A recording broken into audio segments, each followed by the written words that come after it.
దొంగకు చెప్పే లాభం అని ఎందుకంటారో నాకు ఇప్పుడు అర్థమైంది. ₹1 పెట్టుబడి పెట్టాడు, కూలి మనుషులను పెట్టి పని చేపించాడు, కాబట్టి ఒక్క పైసా ఖర్చు లేకుండా మంది సొమ్ములు కమాయించొచ్చు, కాబట్టి దొంగోనికి చెప్పే లాభం అని అంటారు అన్నట్టు. ఇప్పుడు ఈ ముచ్చట ఎందుకు చెప్తున్నా అంటే యోగిందుకు ఆ ఆటో వేసుకొని వచ్చిండ్రు దొంగలు.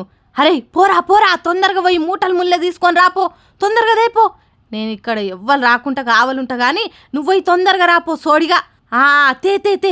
అబ్బా పెద్ద మూటేరో, ఒక్కటి తప్పిపోకుండా తెచ్చినవా, ఇంకేమైనా వదిలిపెట్టి వస్తున్నావా? నువ్వు ఆ మూట తీసుకుపోయి ఆటోలో పెట్టుపో, ఎందుకైనా మంచిది, నేను పోయి చూసొస్తా. అరే సోడిగా, ఏం పోరనివిరా, ఏ లోకంలోండి మూటలు చూసినవురా? ఇంకీడ 2-3 మూటలు కట్టున్నాయి, దారా జల్దీ. అబ్బా మన కోసమే ముళ్ళలు కట్టి పెట్టున్నాయి, పో పో తొందరగా పో. ఎవ్వరు చూడకముందు ఆటోలో అయిపో. కుంటుకుంటానో కూలబడుకుంటానో కడమ మూటలు నేను ఎత్తుకొని వస్తా గానీ నువ్వో. అమ్మయ్యా ఆటో లేచినవా? 4 మూటలకే ఆటో నిండిందిరో.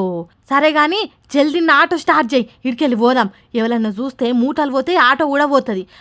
పోనీ పోనీ. చూసిండ్రా దొంగలు ఎట్లున్నారో? హైదరాబాద్లున్న ముసారాంబాగ్ ఈస్ట్ ప్రశాంత్ నగర్లో జరిగిన దొంగతనం ఇది. ఇంతకు వీళ్ళు ఎత్తుకొని పోయింది ఏంటియో ఎరికేనా?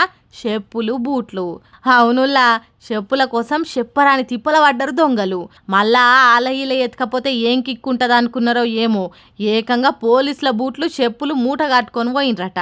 హైదరాబాద్లో పెద్ద పెద్ద బిల్డింగ్లు ఉండేటోళ్ళు చెప్పులు బయట ఇడిచి ఇంట్లో వండుకుంటారు కదా, హాగో వాళ్ళ చెప్పులన్నీ జమ చేసి మూటల తీరుగా కట్టుకొని ఇట్లా ఎత్తుకొని పోయిండ్రట. తెల్లారులేసి చూస్తే చెప్పులు లేవట. దాంట్లో ఓ ఎస్ఐ మహిళా ఇన్స్పెక్టర్ ఇంటి ముందున్న చెప్పులు బూట్లు కూడా మడత పెట్టుకొని పోయిండ్రట. పాపం అపార్ట్మెంట్లు ఉన్నోళ్ళకు బయటికి పోయేందుకు చెప్పులు లేకుండా చేసిండ్రు దొంగలు. మరి వాళ్ళకి తెలుసో తెలియదో పోలీసుల బూట్లు చెప్పులు కూడా ఎత్తుకపోతున్నామనే సంగతి. ఇప్పుడు వాళ్ళకి దొరికితే ఏంది కావచ్చు ఆ దొంగల పరిస్థితి. అందుకే పబ్లిక్ ఇగో గీసొంటి దొంగ బడివేగాలు తయారవుతున్నారు పట్నాల పొంటి. జరంత పైలంగా ఉండుర్రి, ఎందుకైనా మంచిది. ఏమంటున్నాం?